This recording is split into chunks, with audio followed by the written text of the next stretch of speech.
two henchmen fell down on him.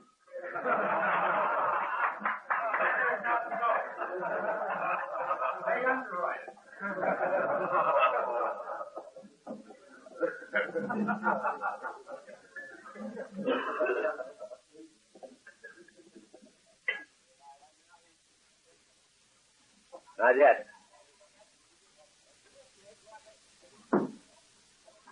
In 1923, I was in the real estate business in Los Angeles. And I had a picture on my desk of an old man with a white beard down about to his navel. And the caption was, "I'm an old man, and I've had many troubles, most of which never happened." I like that real good. This is we decided yesterday to be a question period. And Chuck Borden has the first question. Chuck, I don't hesitate to ask a question to you. Look for questions after your position there. I've had a lot of people ask you, and been wondering whether or not you would consider next year doing the same thing. And I know that you need a lot of lead time to tell them you can pick it up. I've had it lead time, and the other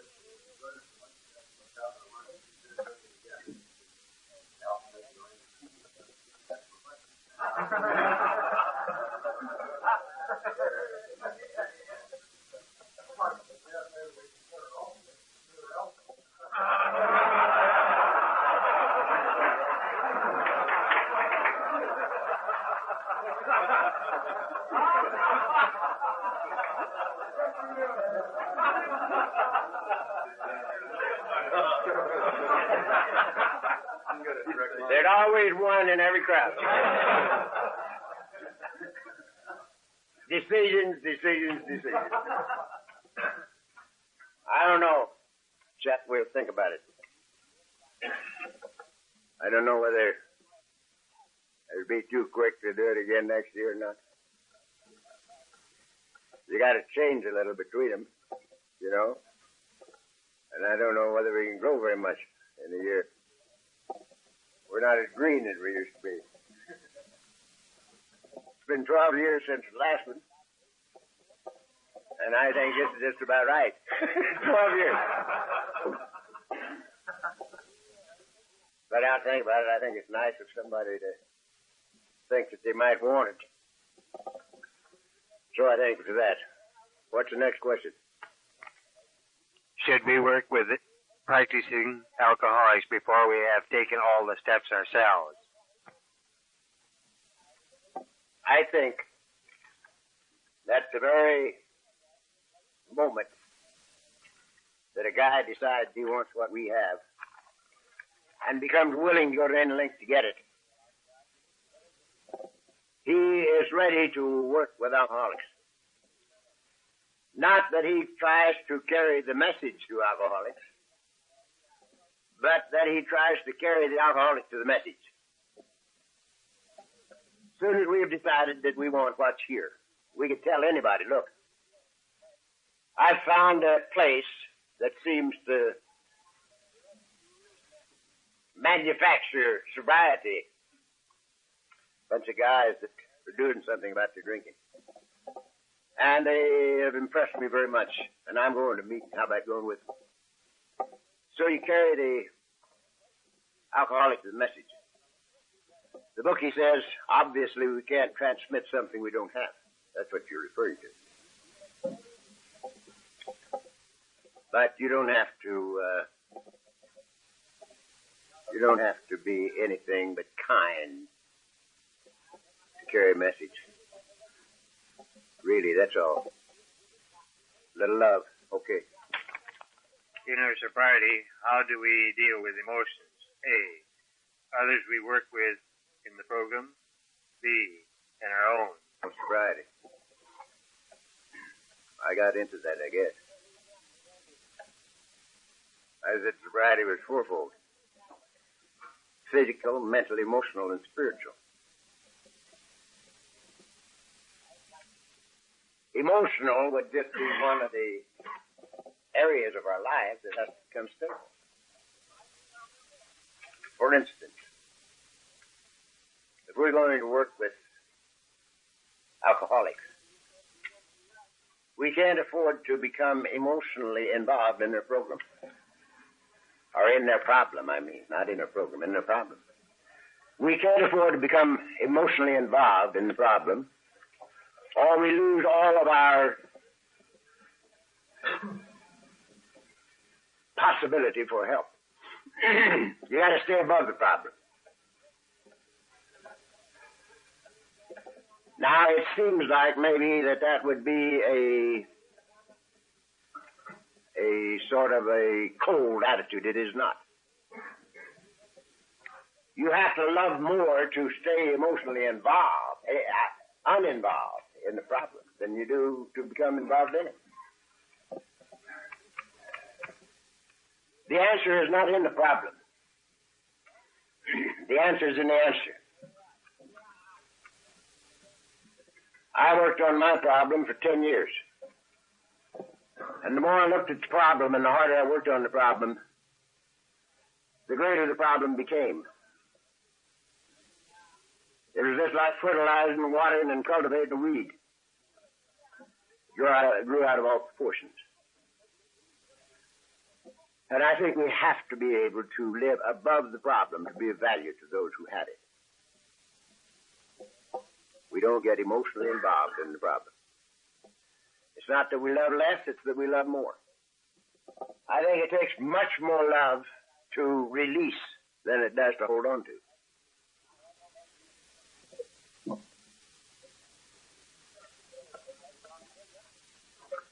Emotional stability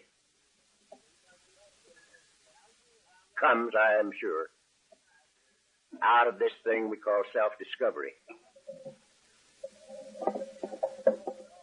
Physical sobriety comes from not drinking. We don't drink today. And after a while, we are physically free from the effects of alcohol. But until we become emotionally stable, mentally stable, and spiritually somewhat stable, we're not sober. Sobriety is the ability to live comfortably, peacefully, and joyously with oneself. I find much confusion in this area of becoming emotionally involved in the problems of our so-called babies. Many people think you got to be emotionally involved in it. And I think we completely stymie ourselves when we do. That's the truth. What about sex after sobriety? Is there anybody here that wants to cover that?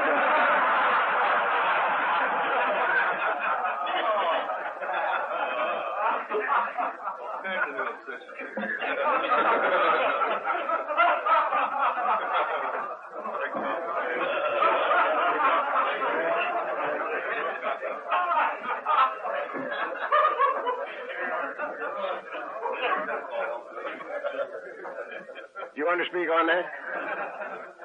Well, got the answer. Providers the question, and Jasper doesn't work like it used to.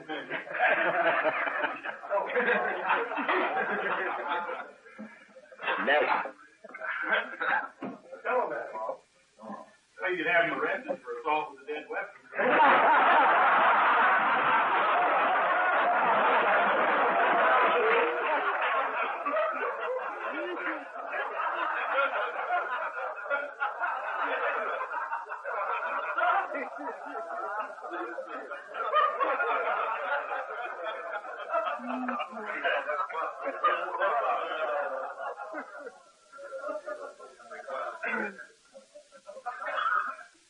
I'm delighted to be able to report that As we said yesterday, love includes possession, but not the necessity to possess. I think that it's perfectly possible to live very happily in a marriage relation without emphasis on that particular deal. I know it's quite important. Many, many people. It's strange how important that it gets at times, and then in a little while how unimportant it is.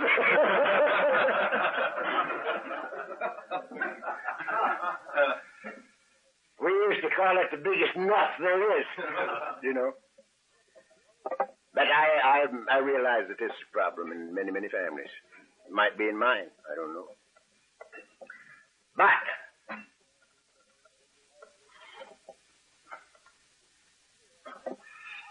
I believe that sex as such should be just as spontaneous as everything else. I think it should come as the result of love. You know, the givingness of self to self in love. And I think that's the only way it has any value at all.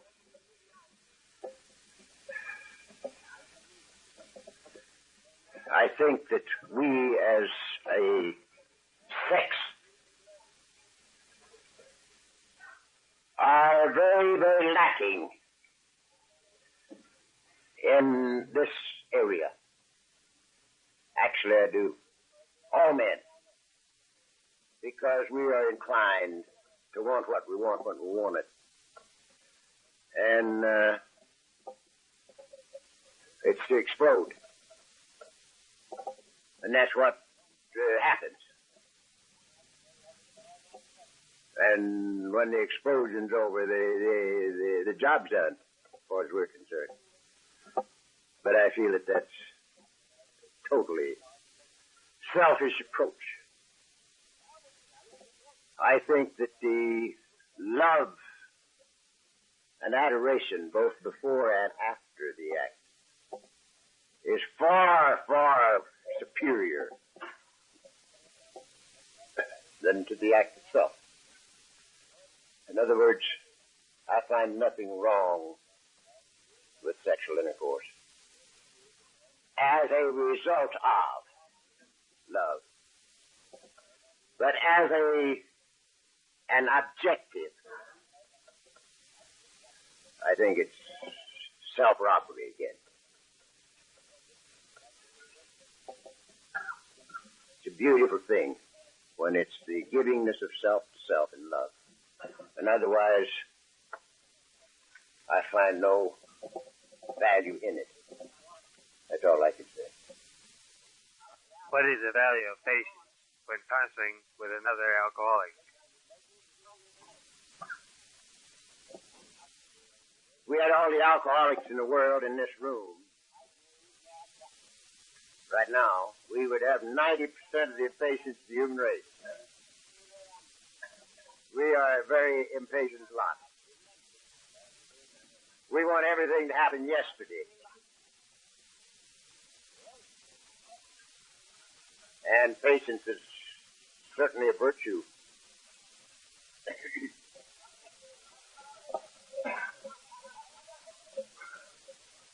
I doubt very much if our value as a counselor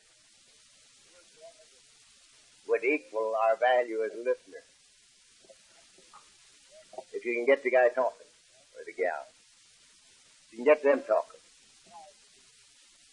This is the deal. In my own case, if I'm talking to somebody new, the one thing that I listen for is the first attempt at a belly laugh. This ain't no big deal. You can't get serious. An alcoholic cannot take a preachment or lecture. We know all about the preachment and the lecture. We've given them to ourselves 1,000 times. We know exactly what they're going to say before they say it. And so, the sharing and to get them to talk and be a good listener gives the counselor more value than talking himself.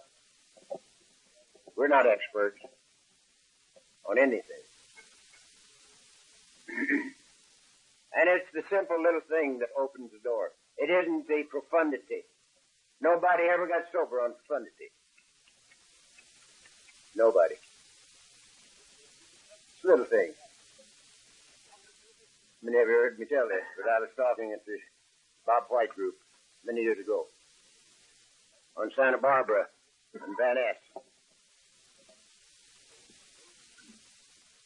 And there was a drunk in bad shape sitting right about there where Castle is sitting. And came time for him to light a cigarette. And he couldn't do it. He couldn't get the things to make it. And he struggled. And after a while, a little old lady that was sitting next to him reached over and took his cigarette and his match and lit it and put it in his mouth. And the next year, I was there at the same time. And this guy got his birthday, first birthday. And I thought, well, I must have done pretty well, on that talk.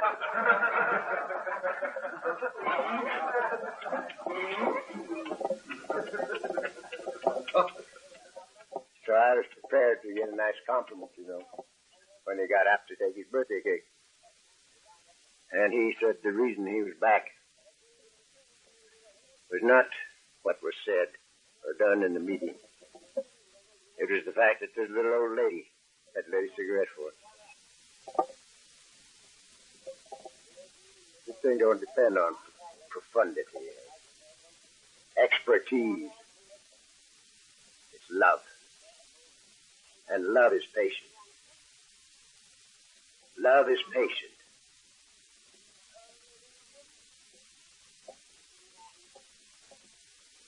Another one that I love to think about. This happened to the Hopper group. I talked there on Friday before Christmas every year. And 10 or a dozen years ago, there was a guy sitting along the wall. There were benches along the wall. And he was leaping. He wasn't shaking. He was leaping. And I went over and sat down beside him before the meeting started. And I put my arm around the guy. And I said, son, this ain't no big deal. If you don't drink, if you don't take that next drink, 3 days you'll be pretty nearly well, physically. Just put it off. Don't take that next drink. It ain't no big deal. Make a game out of it. You can go for 3 days without a drink. See what happens to you. And for years, he's gone by me at least once a year in some meeting. And he gets right up to my left ear and he says, son, it ain't no big deal. He goes on about his business. So, yes, if you love him, you're patient. Next. How do we surrender and turn our will to God when after asking for guidance, we still flounder at times? There are many times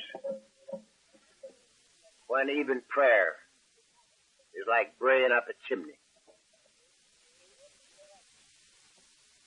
No way can you seem to make any conscious contact with anything.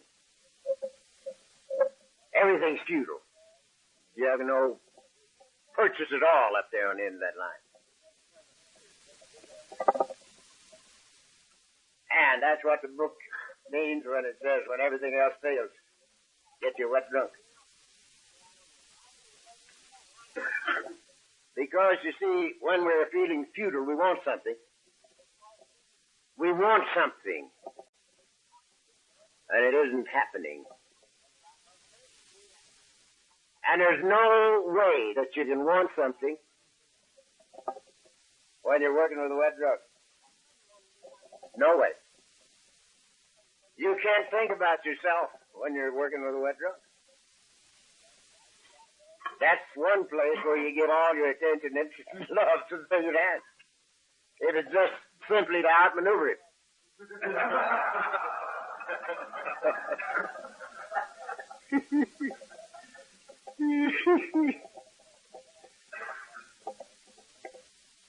To neither be the pukey or the puke horse in that case. So we got to get ourselves off our mind. Now I have a thing of my own. I can't solve a problem. No way I can solve a problem, and I haven't tried it much in these last 29 years because I've expected guidance and direction. But if I wake up to the fact that I'm all tied in a knot, working on something, and I'm just completely rigid almost, subconsciously I've been messing with this thing and beating my brains out. And I recognize it. And this is my little deal, and it works for me right along. As I said to you, I share everything with my own God, good, bad, and indifferent. And in this case, I say, look, Dad, I'm beating my brains out over this problem, and I don't know the answer. You do. And when you get ready to give it to me, I'd certainly be glad to have it. Sure, thank you. And I'd dump it. And I never look at it again. I just dump it. That's it. And in a very short time, I find out that it either wasn't a problem in the first place, which is about 50% of the time, or I have the answer. It's the self-concern and the impatience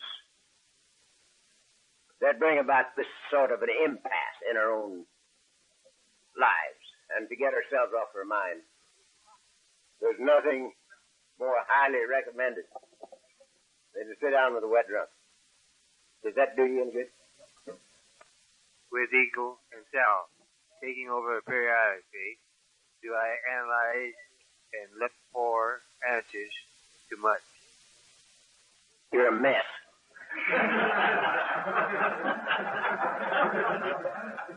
If I were you, I'd just give up.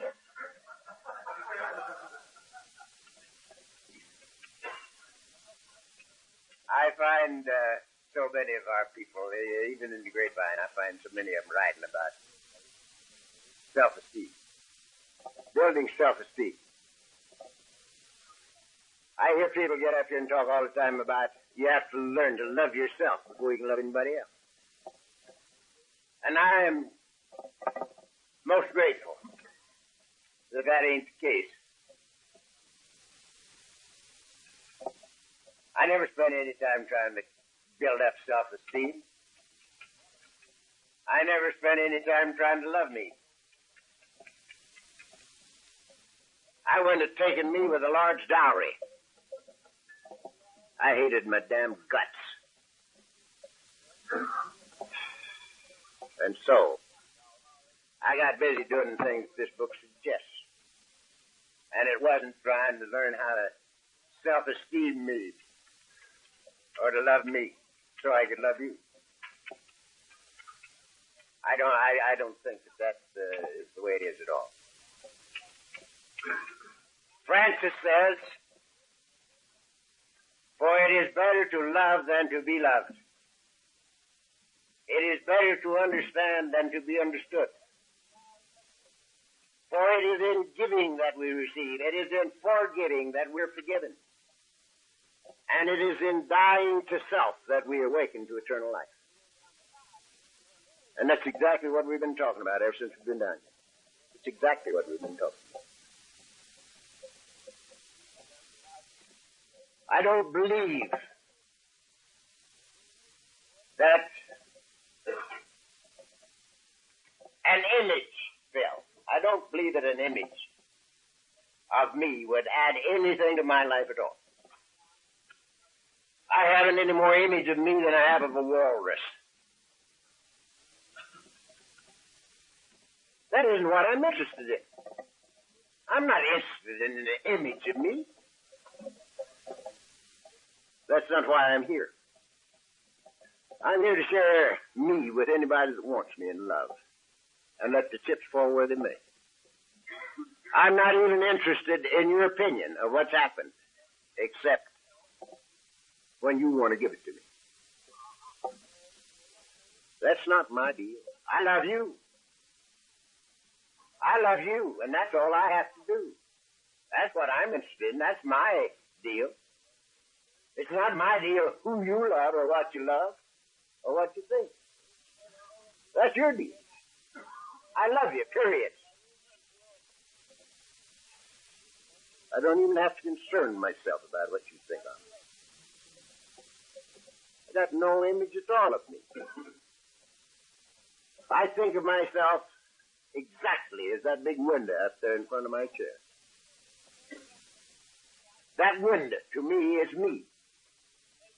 And when there's no obstruction, the light comes through. But the window is not the light.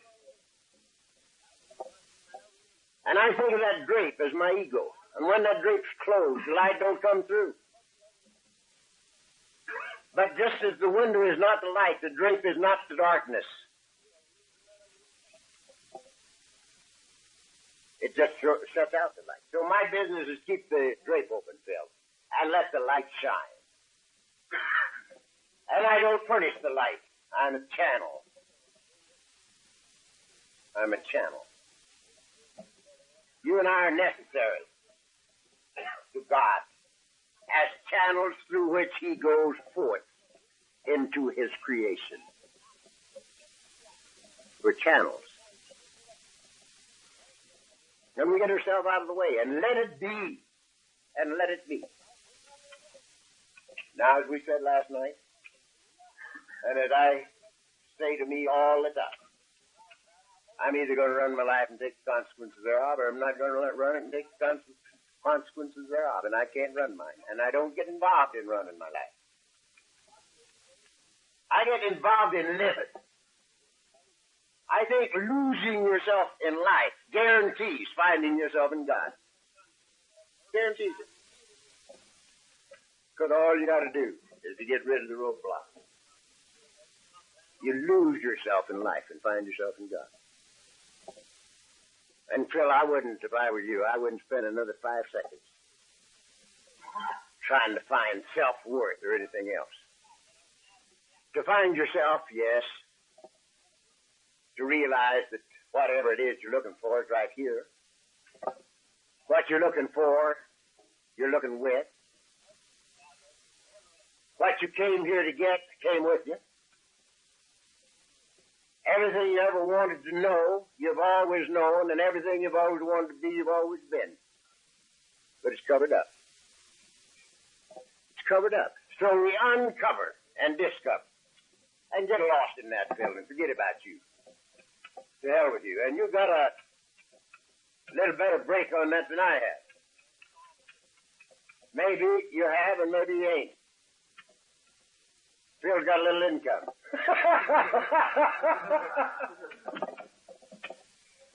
So it allows him to have a little more time on his hands than maybe he should have. You know? You hear yourself? I think that's it. Forget about old Phil and just do, and let the chips fall where they may. The beautiful thing about this deal is not to get serious about yourself. To make the whole deal a game. A play of life upon itself. And you have fun out of it. I have more fun with God than I do with you. I have a hell of a lot of fun with God. I think that the guy has a tremendous sense of humor. Or he wouldn't have hid himself in the last place we ever looked. You know. I think it's terrific. Very nice place. Have a look. There he is. I can just see him, you know. Here I am trying to find a bottle. Off hours, you know, and I've got to have a drink. He said, look at that son of a bitch. He's hunting me, and I'm with him. You see? Oh, I love it. It's a fun deal. You're too serious, Phil. Yet, make a fun deal out of it, huh? That'll help any. Oh. Should members of AA work professionally in the field of alcoholism? Will some of you counselors answer that one?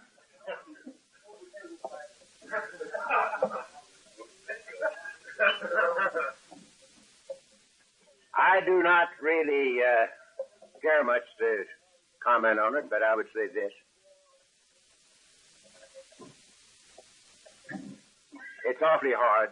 It's awfully hard for amateurs like us to get mixed up with professionals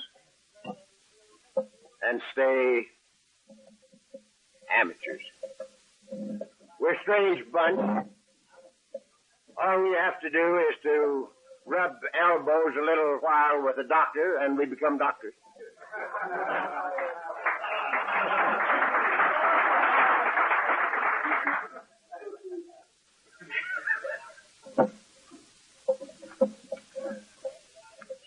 Maybe some people can retain their amateur standing in working for money in the field of alcoholism. I don't know. Maybe they can. But in my personal life,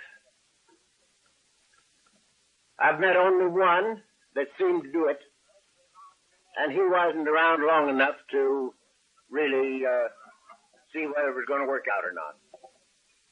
And that was Warren Snyder.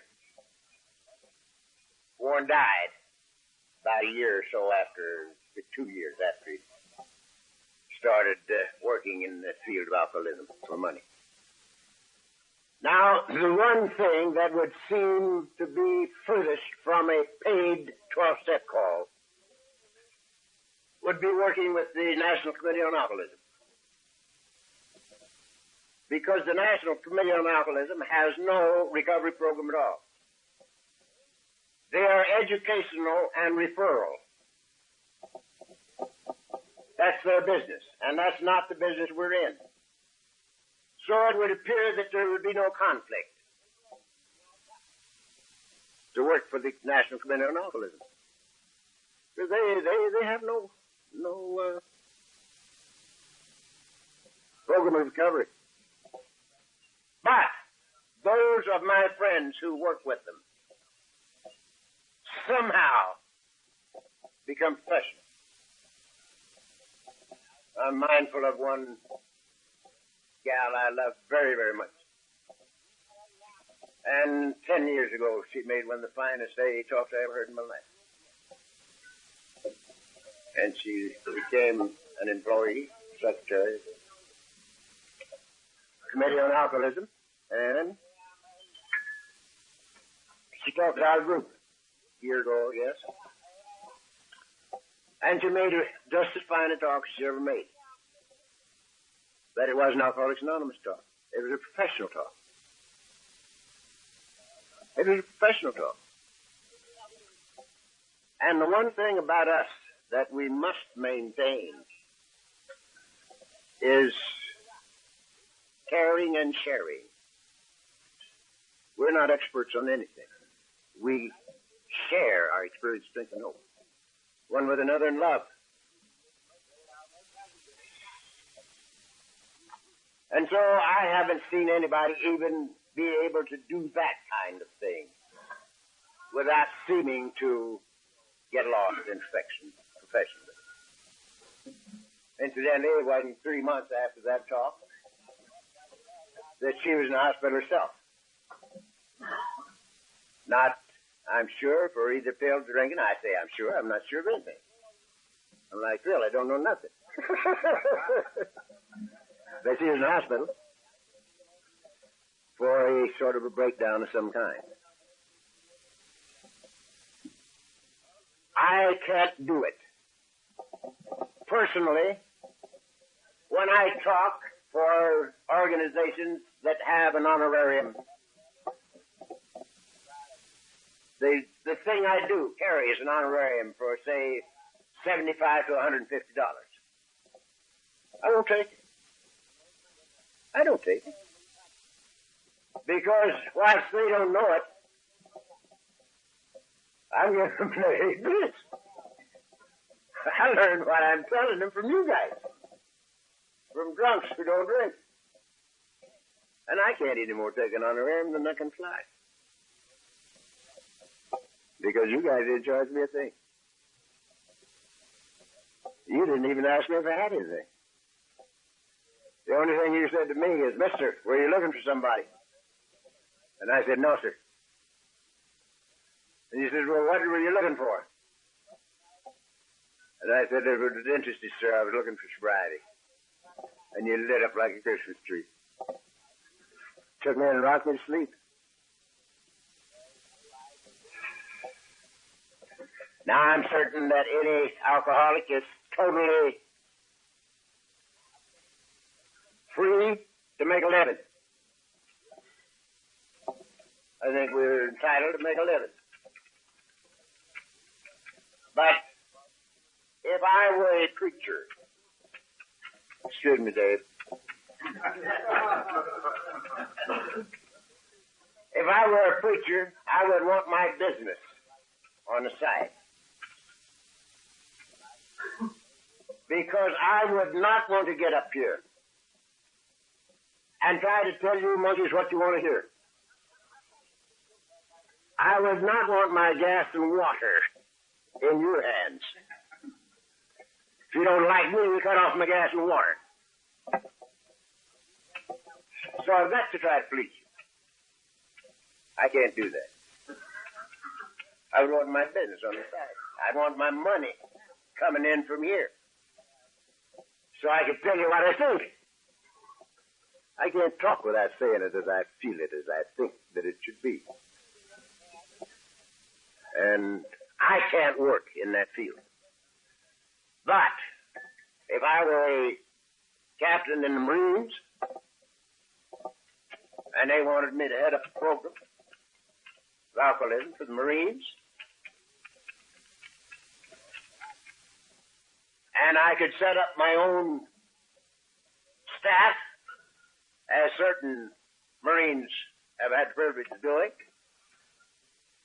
I might do what a captain in the Marines who asked that question did.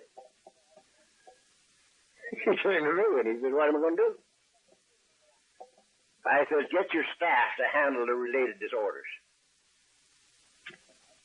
Get all these people that you have working with you to handle the hopheads, the pillheads, the sex maniacs, like, who was that?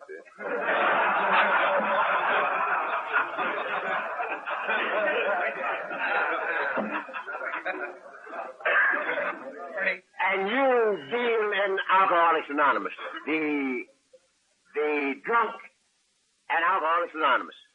And that's what you did. And it's worked out beautifully, and I don't see it's doing you any harm. Yes, Dave. What? Should members of AA attend meetings of Al-Anon? Are we missing anything? Well, I think you are, because most of them are women in Al-Anon.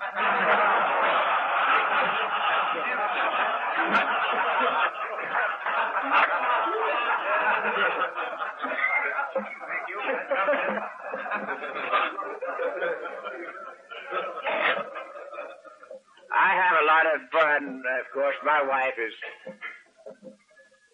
quite an Al-Anon nunny. And I have a lot of fun with her. I got by for many years by saying to her when she got a little out of line, "Look, sister, you had to been for us." Because we belong to my program, you know.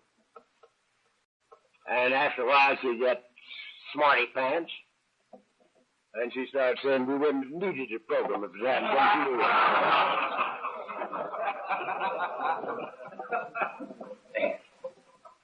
Now, I don't see why I should go anyplace else or have to go anyplace else to find out how to work my program in Alcoholics Anonymous.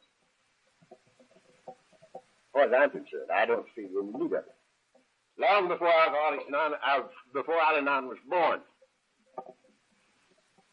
when people were coming to me and saying, you got to get this guy sober or this gal sober, I was saying to them, maybe, this is the best time in your life to find yourself. Maybe the only chance you've got to help this alkie is not to come to me, but to apply these principles to yourself. Find your own peace and maintain your own peace in your own household. And it might be the only good thing you can do for that drunk. This is a long time before Al-Anon was born. And that's what they're trying to do. They're trying to find living answers in our program, which we must find along with sobriety. And I don't mind going to Al-Anon meetings. I talk before Al-Anon meetings a great deal. As a matter of fact, you people don't know it, but you're looking at the greatest Al-Anon speaker there is. A few years ago, a Swede from Dallas called me. Olin Lancaster, I guess that's Swedish or something, I don't know what it is. And it was Thursday. And Olin says, Chuck, when can you leave for Dallas? I says, I'm not coming. Oh, he says, yes, you are. I says, I'm not coming to Dallas. He says, I asked you when you're going to leave. And I said, I'm not coming. And he says, I don't want that kind of an answer. When are you leaving? And I says, who fell down on you? What's the matter with the speaker you had? Why didn't you ask me first?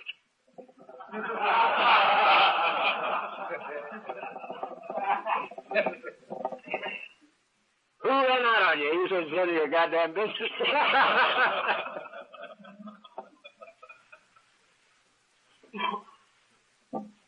Well, to make a long story short, I flew to Dallas and talked at the Al-Anon luncheon. And I was a substitute for a substitute. The first one that had agreed to talk to the Al-Anon luncheon was the late Liz. You know, the gal that wrote the book, the late Liz. What was her name? Gert Bahana. Gertie and I don't get along too well anyway. But she was the gal that was supposed to talk, and she pooped out. And the next one was Adela Rogers St. John's, and she pooped out.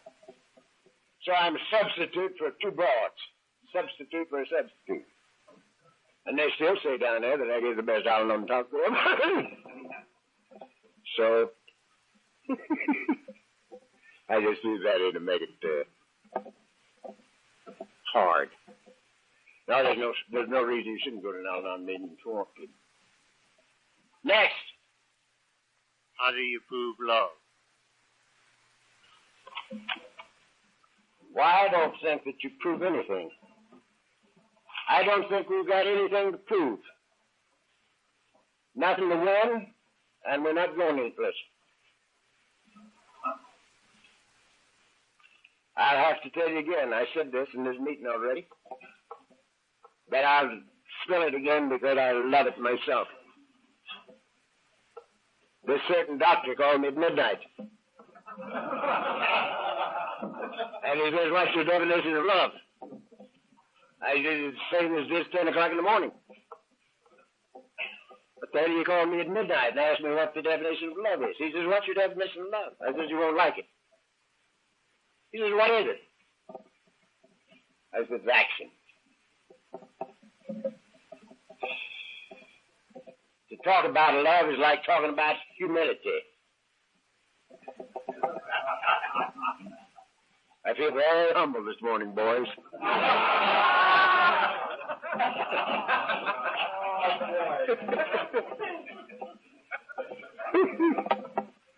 Action. If you love somebody or something, you do something for them.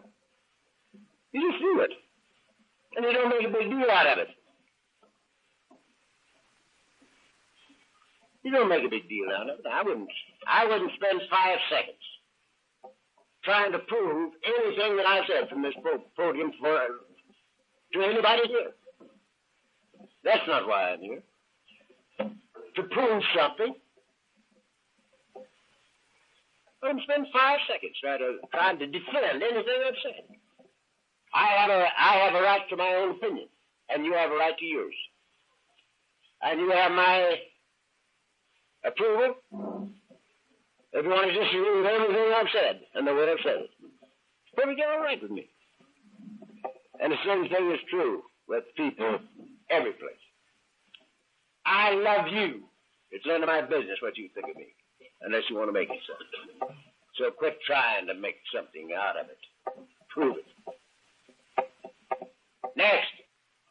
Upon waking with negative thoughts, how does one establish a relationship with God?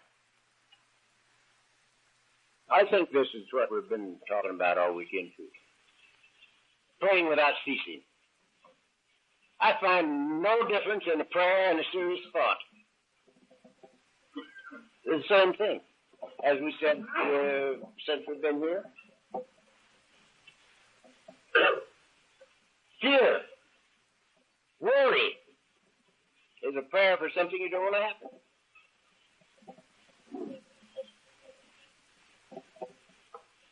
To live in the conscious awareness of the living presence of God.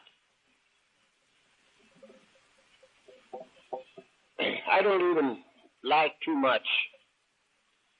I talk about it an awful lot, but the Our Father prayer. Our Father, God. I talk about Our Father lots. But this relationship that we've been talking about this weekend is much, much closer than a father-son relationship. As I said, I've got 2 sons someplace in Southern California. I don't know where either one of them are. This is impossible with my relationship with my own God. Because God is that which I am. God is that which I am. I couldn't breathe. I couldn't be. There would be nothing. I would be extinct but for God. Because God is life. And there's no way to be separated from God in reality. The only separation there is conscious. The feeling of conscious separation from, left field. Very real as an experience, but not reality. So, I don't think that we ought to wake up feeling any different than we went to sleep. Or feeling that it's really different than 10 minutes after we get up. Now is the deal. How is it with me right now? How is it with me right now? Now, if I had to get up and start praying right quick to feel good, I don't think I'd feel good when I get through praying.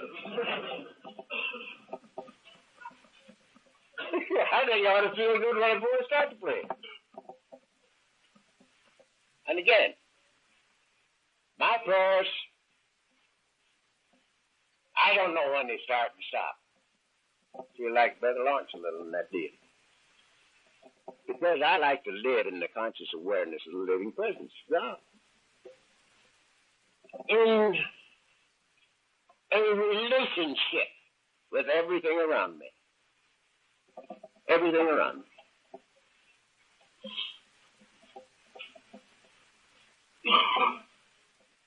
So I think that's the thing to sort of get through your head.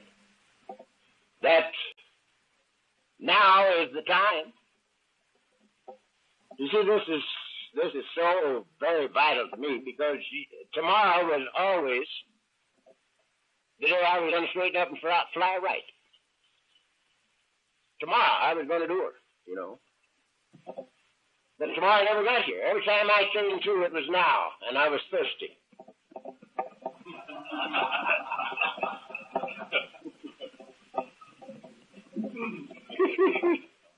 So I took a drink. Tomorrow never got here. And again, I don't think I have to be in any particular position to retain this feeling of the living presence of God.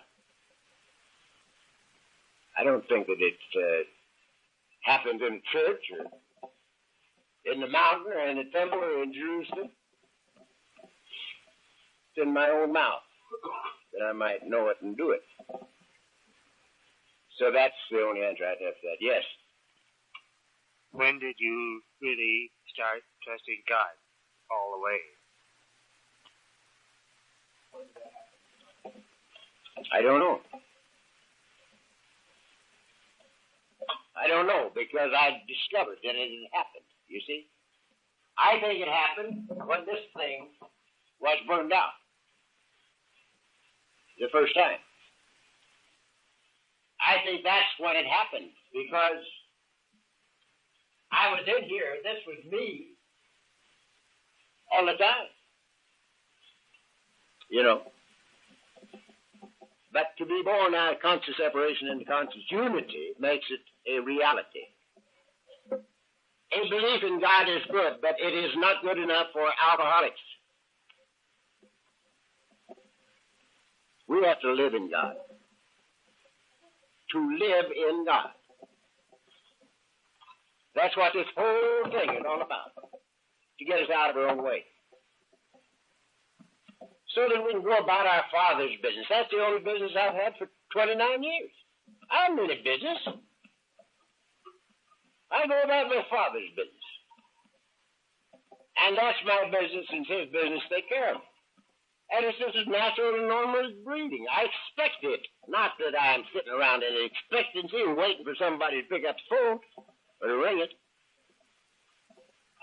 It's just my being. I know that every good and perfect gift is from his hand. Father Barney said to me 10 years ago, we were driving under the Garden Grove Freeway. I was taking him home with me. We'd been in the office. And just as we went under the freeway, he said to me, Chuck, how in the hell do you fulfill your commitments? I said, what are you talking about? He says, you've got 3 lives. And any one of them is enough for anybody. And you do all 3 of them. How do you do it? And I said, Father, you ought to know that better than I do. You're damn jetty. You've been studying all your life. Why did you ask me that question? He says, why, how do you do it? And I says, there's no division in my life. There's no division in my life. When we practice these principles in all of our affairs, gentlemen, there is no division in life. There is nothing that is more or less important, and there's nothing that is more or less spiritual than another. Your business is just as spiritual as your AA. Your AA is just as spiritual as your church. Your home is just as spiritual as both of them. Substance is just as spiritual as, joy. Just as spiritual. Every good and perfect gift is from his hand.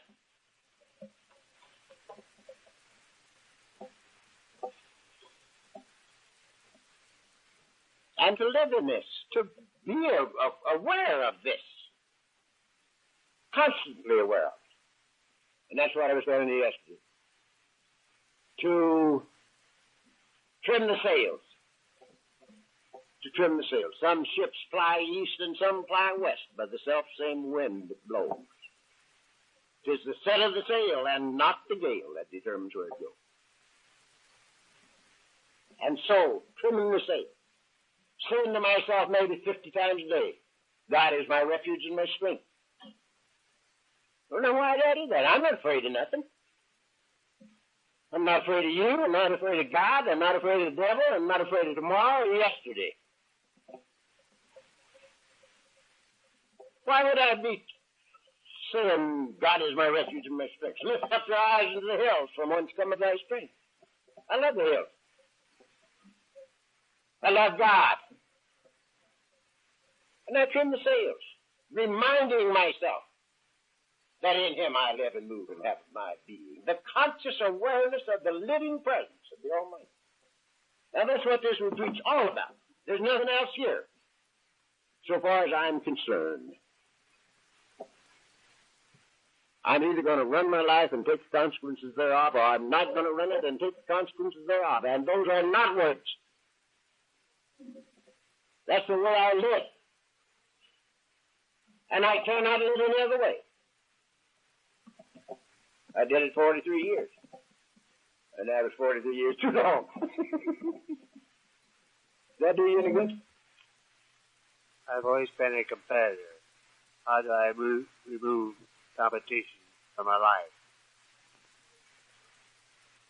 It's a strange thing to me again that I have been a competitor all my life. I was corrected this morning because there's a man here 2 years older than I am. Sure don't look it, but he had a very sheltered youth.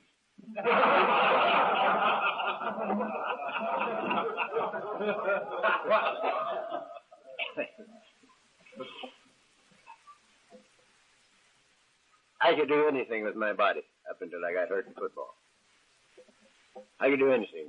Football, basketball, baseball, and track. The whole business was just duck soup. Old Walter Camp said years ago, the only way I could keep from being an All-American was to get hurt. So I got hurt. Got removed from football. Competition was my life. I had a brother that was 3.5 years older than I. And we were competitors. From the time I could walk until I left home at 20, we were in a fight. Lasted 20 years on the installment plan.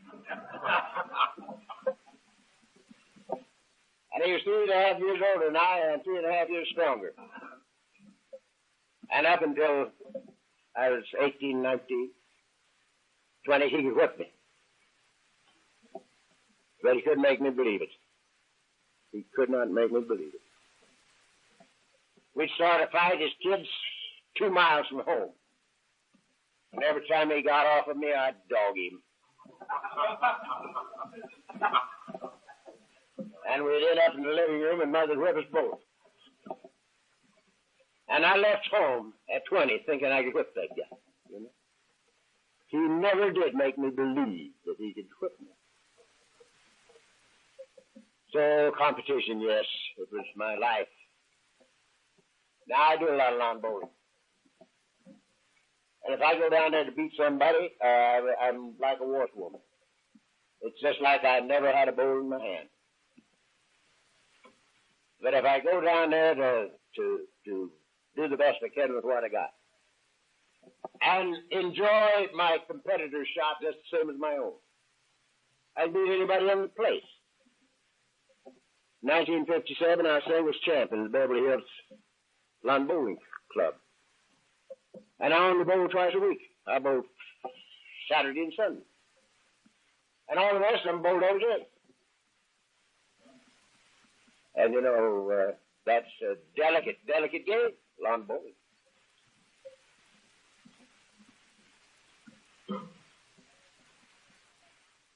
So I can't compete with anybody. And again, it is not because I decided not to compete. You see, I'm lucky. I'm lucky. Because I didn't want nothing when I came here, not even sobriety. I just wanted to rub out as much of the record as I could. And you can't rub out a record thinking, you know, in terms of competition. You can't do it. You just help people do things they need to have done because you want to. And I had to do that to rub out. And when I finally woke up to the fact that things were going good, I was in the habit of it. And I just kept doing it, and I'm still doing it. And I believe this is the thing that we're talking about.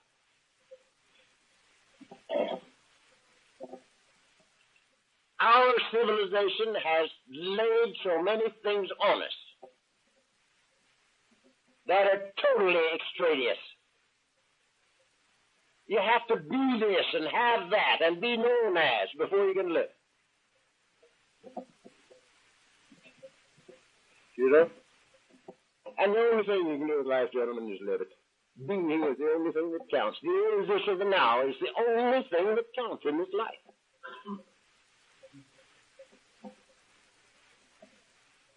Take no thought of tomorrow. What you shall eat, what you shall drink, and when it all you should be clothed. The Heavenly Father knoweth what you have need of for you ask. Now then, my son, it's so much more fun to get as much fun out of your opponent's shot as your own. It's so much more fun. It's twice as much. And if you're in a foursome, it's 4 times as much. You know? It's normal and natural that you wish your supposedly your so-called competition well. Wish them well.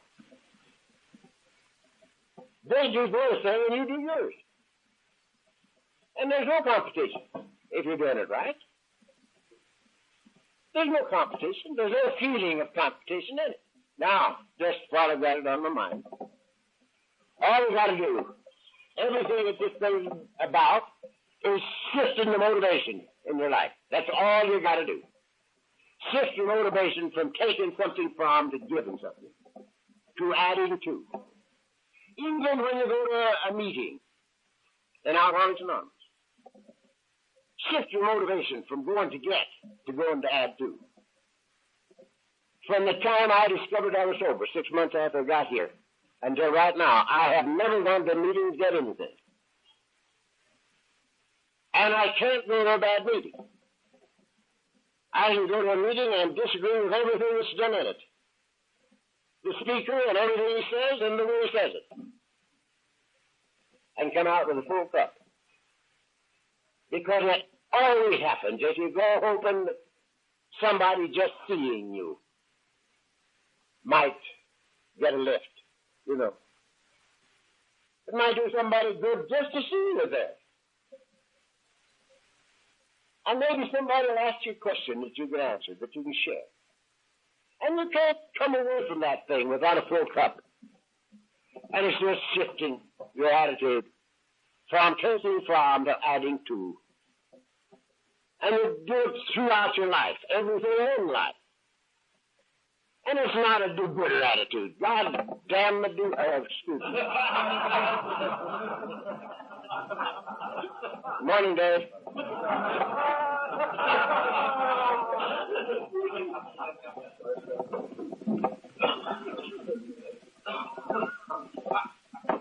It's not that you want to be, you know, to be a do-gooder. As we said yesterday, to be good for something is self-robbery, even if it's to go to heaven. To be good for something is self-robbery. To be good for nothing. That's the fun deal. Just to be good for nothing. How do I overcome the assistance of my family and business associates that I should make plans for tomorrow and the future? Okay. If I'm supposed to quit at 11, I'm not going to make it. I'm not going to make it. I don't think I told you guys about having to walk off from $500,000 in 1957. Did I tell you about that? I want to tell you this, because this is the answer to your question. When I was a year sober, I went into a piece of property, which is the corner of Gardenia and Normandy. It was owned by some very good friends of mine, Jackson Brothers, the builders. Very Mormons, if you'll pardon me, Dave. Did you hear the one? I'll tell you the one about this, you know. The folk got the College of Cardinals together. And he said, boys, I just got a phone call, and I got some good news and the bad news. He says, which you want first? And they figured it out, and they said, we'd like the good news first. And he says, well, the phone call said that the second coming of Christ had already taken place. Christ is at this time walking the earth. They thought that was great. He says, now what's the bad news? He says, the telephone call came from Salt Lake City.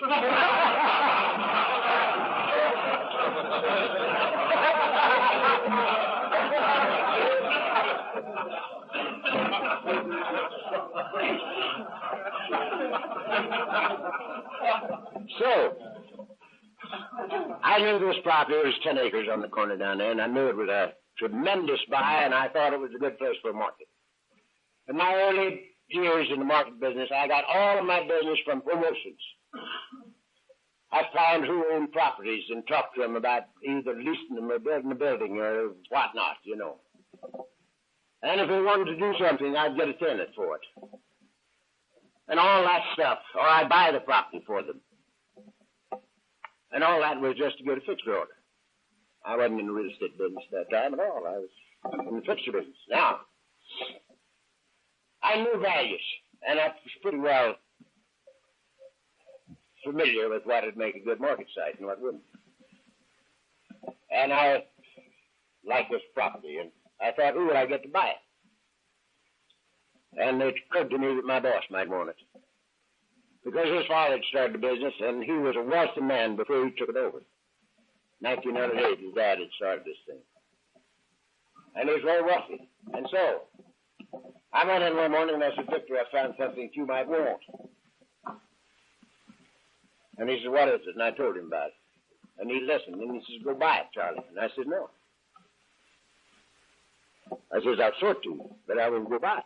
Well, he said, you like it, go buy it. I said, no, Victor. Get in the car and we'll go down. We can go down there and back in an hour. And so we did. And he looked at it. And he said, go buy it. I said, no. Let's find out if anybody else in town likes it. Let me bring a couple of market operators down here and see if they like it. See if they like to have a building on it. He says, Charlie, you like it, go buy it. And I went and bought it. And when I got to Westco, one night after everybody'd gone but his secretary and myself, he called me in. The two of us were with him. And he says, Charlie, I didn't want that property. I don't want it. I don't need it. I want to get you in the same position I'm in. And as soon as I get you in the same position I'm in, we will retire together. Now I'm giving you 25% of this deal. 25% of this deal is yours. Now go out and get us a tenant and we'll build him a building and we'll go from there. 25% is yours. And I went and I got bonds to take a deal on it. They didn't like it. But, said they, this is the first time we've ever had any chance to do anything for Charlie. And he's never given us a bum steer yet on location. So, let's take it. It can't be that bad. It can't hurt us much. So they took the deal because of me. And they knew about my 25%, not only from me, but from Victor. And so, we built them a building. Jackson Brothers built it. And he built it for half a fee, 5% instead of 10. Because I'd known them since they were labor contractors, the two boys and their father and an uncle. Contracted labor for duplexes over there between Highland and La Brea and North of 3rd Street in Hancock Park. And I was a duplex king. We worked together a lot. And we knew each other good. And so they wanted to do something for me, too. They built a building for half a fee. We needed a loan. I went to Vern Jenkins, who was chairman of the board of accidental life. And Dad called on his son. And he'd gotten sober. And Vern thought the sun rose and set in me. And I went down to him. I says, Vern, we need a loan to build a building. He says, what do you want? He says, you got everything you got down here, including the company. Just tell me what you want and you got. And so, everybody in the deal knew all about it. And we built a building, and Barnes opened it, and it was a bonanza. From the very beginning, it was a bonanza. We were getting from $1,700 to $2,100 a week rent. A week, gentlemen, rent, because we had a percentage lease. Had it out, it was just so good. 100, 125, 140,000 a week they were doing volume in that place. On a percentage lease. And everybody was very happy. And then I got no-ass department stores. And we built them a department store, and they went the same way, and everything was beautiful. To make a long story short,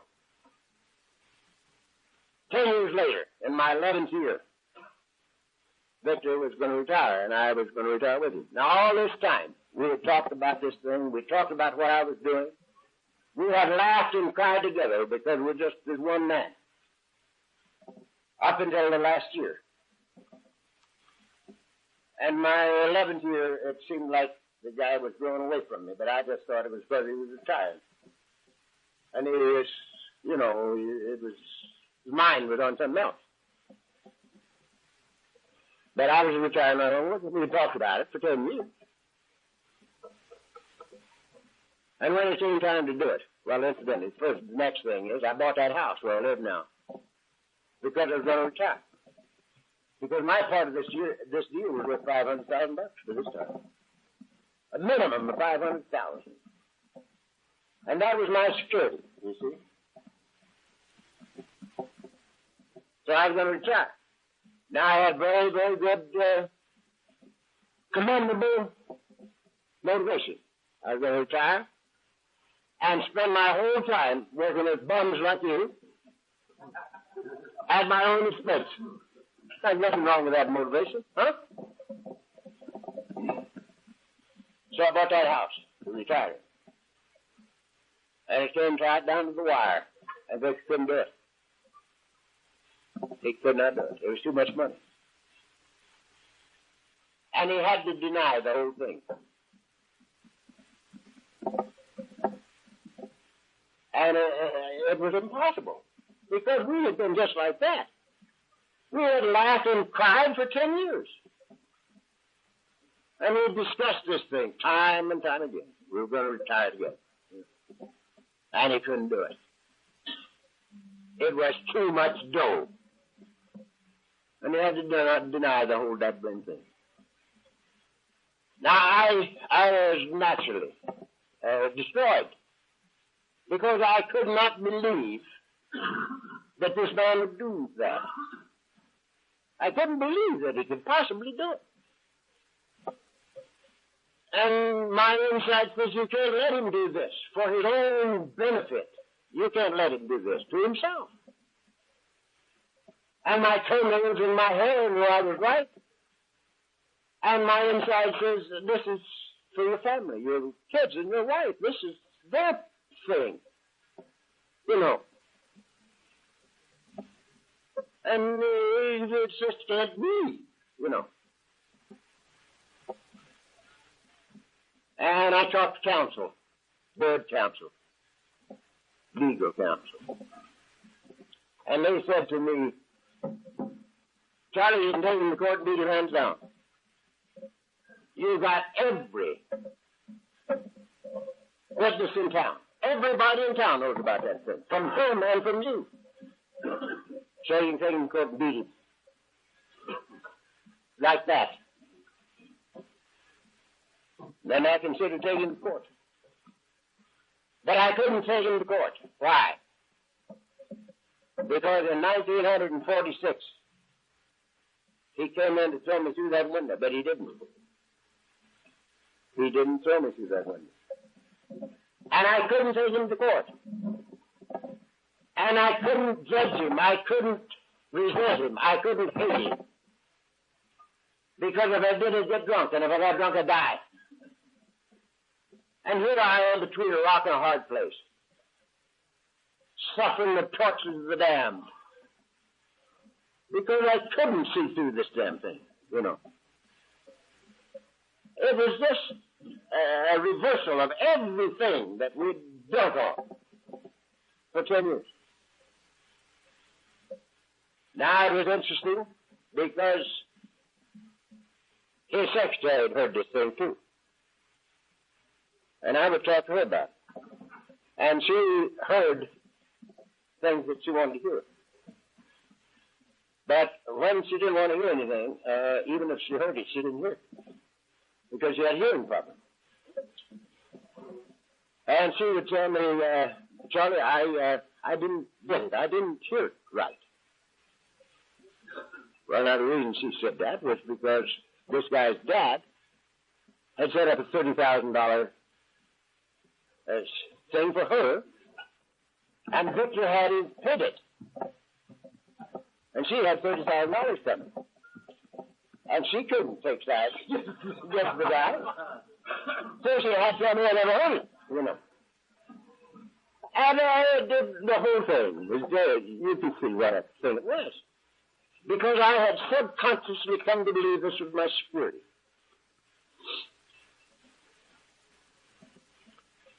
And it took me a whole year of the most excruciating pain. The only thing that was good about that pain period, except what came out of it, was that there wasn't one instant in the whole year that it ever occurred to me to take a drink. Now that's something. Because I suffered the tortures of the damned. But, long towards the end of the year, I came to see that there's only one security. This is the answer to your question. There's only one security. That's my own relationship with my own God. There are no values out there. The values are here. There's evidence of value out there, but no value. The minute we put a value on $1 million, we are tied a noose around our necks.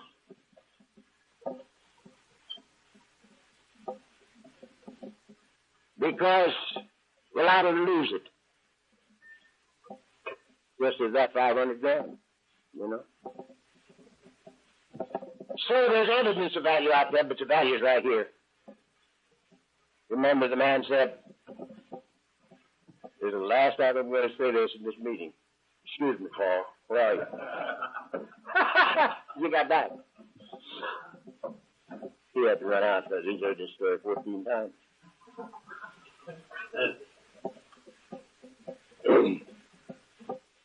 The man said, "Lay up for yourselves treasures." No, he says, "Don't lay up for yourself treasures on earth, where the rust corrupts and thieves break through and steal.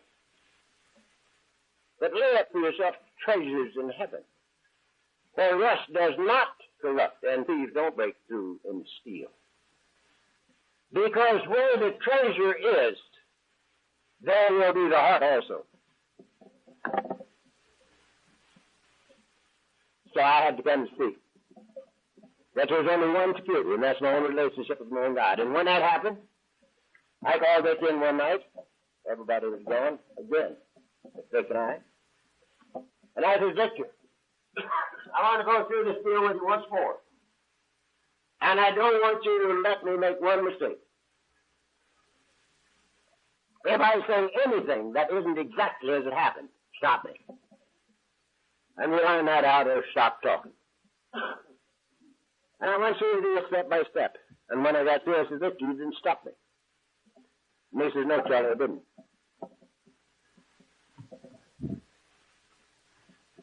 And I said, "Is that exactly the way it happened?" And he said, "Yes, it is." And I said, "Victor, you take it. You need it. I don't need it. God bless you."